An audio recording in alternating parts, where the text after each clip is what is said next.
बिल्कुल वैसी ही एक सुबह थी जैसी हर गांव में होती है। धूप धीरे धीरे दादरपुर के खेतों से निकलती हुई मंदिर के कलश पर आ टिकी थी। गांव में भागवत कथा का आयोजन चल रहा था। आसपास के लोग जमा थे। पंडाल में बैठी महिलाएं, पगड़ी बांधे बुजुर्ग और बच्चे सब ध्यान से कथा सुन रहे थे। लेकिन उसी पंडाल में कुछ ऐसा हुआ जिसने सिर्फ उस गांव को नहीं, पूरे देश की आत्मा को झकझोर दिया।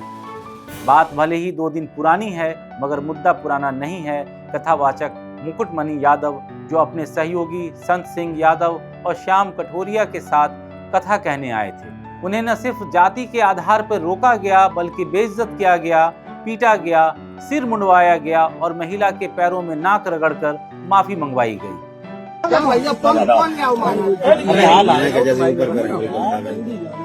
याद रहे वो चाहिए कि ब्राह्मणन के गांव में आए कि तुमने मतलब जो करो जो तुम्हारी बाकी सजा है, जिंदगी में तुम्हें ऐसा करना नहीं चाहिए। तो जो तुमने करो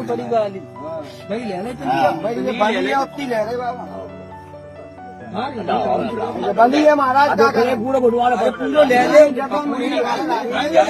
तो मेन है बस।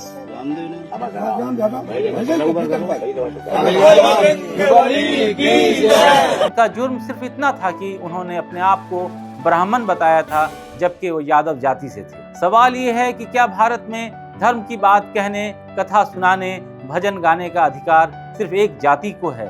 आदाब, मेरा नाम है तारिक और आप देख रहे हैं द हिंदी टॉप का खास कार्यक्रम चौथा स्तंभ। आज जानेंगे कि क्या धर्म पर केवल कुछ जातियों का ही अधिकार है? क्या महज एक खास जाति के लोग ही कथावाचक बन सकते हैं? उच्च जाति की उदंडता पर कोई लगाम क्यों नहीं है? इटावा की ये कहानी सिर्फ एक घटना नहीं है, ये उस गंदी सोच का आईना है जो ये मानती है कि धर्म पर महज कुछ जातियों का ही कब्जा है। क्या भगवान ने ये कहा था कि मेरी कहानी सिर्फ ब्राह्मण ही सुना सकते हैं? क्या श्री कृष्ण की गीता को पढ़ने वाला अगर शूद्र हो तो वो अपवित्र हो जाता है? कथावाचक के साथ जो हुआ वो सिर्फ शारीरिक हमला नहीं था, वो उनके आत्मसम्मान की हत्या थी। चोटी काट देना, सिर्फ मुंडवा देना, महिला के पैरों के नीचे नाक रगड़वाना, ये सिर्फ जातिगत नफरत की पराकाष्ठा है। और इससे भी दुखद है चुप्पी।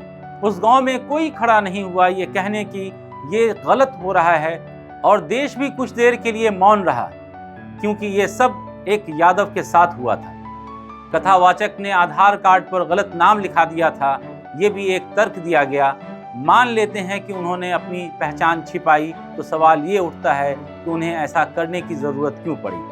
क्या उन्हें पता था कि अगर मैं यादव कहूँगा तो मुझे कोई सुनने नहीं आएगा? अगर मैं अग्निहोत्री बनूंगा तो मुझे समाज मान्यता देगा? ये देश की उस सड़ी हुई सोच का उदाहरण है जहाँ जाति नाम नहीं, पहचान बन जाती है।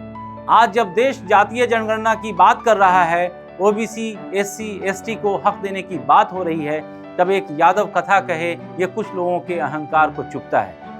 ये वही लोग हैं जो धर्म को अपनी जागीर समझते हैं, जिनके लिए मंदिर की घंटियां सिर्फ उन्हीं के लिए बजती हैं। लेकिन ये भारत है जहां कबीर ने कहा था, जात न पूछो साधु की, पूछ लीजो ज्ञान। और आज उसी भारत में जात पूछकर साधु की चोटी काटी जाती है और सर मुंडवाया जाता है। सोचिए, अगर ये घटना उल्टी होती, कोई ब्राह्मण किसी ओबीसी गांव में कथा कहता और उसके साथ ऐसा सुलूक होता, तो क्या तब भी देश इतना शांत रहता? क्या तब भी सोशल मीडिया पर इतने कम लोग बोलते?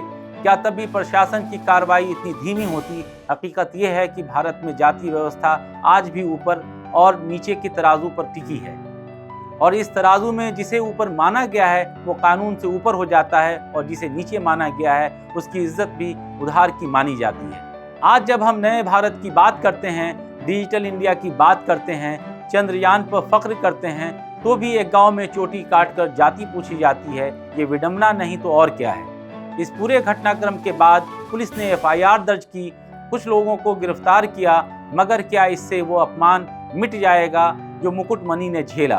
क्या उनके बाल लौट आएंगे? क्या उनकी टूटी चोटी वापस जुड़ जाएगी?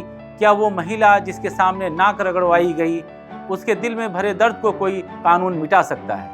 ये सवाल सिर्फ इटावा के दादरपुर गांव का नहीं है, ये सवाल उस सोच का है जो मानती है कि धर्म पर कुछ ही जातियों का अधिकार है। ये सोच सिर्फ पिछड़ी जातियों को नहीं, पूरे भारत के विचार को अपमानित करती है। आखिर कब तक चलेगा ये जाति के नाम पर अत्याचार? कब तक एक कथावाचक को जाति का प्रमाण पत्र लेकर कथा कहनी पड़ेगी? कब तक कोई इंसान अपनी पहचान छिपाकर समाज में इज्जत पाने की कोशिश करेगा। ये घटना एक चेतावनी है, अगर समाज के लिए, हमारे सिस्टम के लिए और हमारे नेताओं के लिए। अगर अब भी हम नहीं जागे, अगर अब भी हमने ये जातीय घमंड नहीं तोड़ा, तो कल यही आग और बड़े हिस्से को निगल जाएगी। ज़रूरत है एक ऐसे समाज की जहाँ किसी की जाति नहीं, उसकी कथा सुनी जाए, जहाँ कोई अपना धर्म का काम करते समय डर कर ना बोले, जहाँ कोई मुकुटमणि अग्निहोत्री बनकर पहचान न छिपाए, बल्कि गर्व से कहे कि मैं यादव हूँ और मैं कथा कह सकता हूँ, क्योंकि धर्म किसी की बपौती नहीं है। रामायण सबकी है, गीता सबकी है, भागवत भी सबकी है, और अगर भगवान जाति नहीं पूछते तो इंसान को क्या हक है। अब फैसला आपके हाथ में है। आप उस पंडाल में बैठी भीड़ बनना चाहते हैं जो तमाशा देखती है, या वो आवाज़ जो कहे कि बस बहुत हुआ। अपना फैसला हमें कमेंट बॉक्स में ज़रूर बताइएगा। इस एपिसोड में बस इतना ही, और ऐसी ही वीडियो के लिए आप हमारे चैनल द हिंदी टॉप को सब्सक्राइब करना ना भूलें। हमें एक्स यानी ट्विटर, फेसबुक और इंस्टाग्राम पर भी फॉलो करना ना भूलें।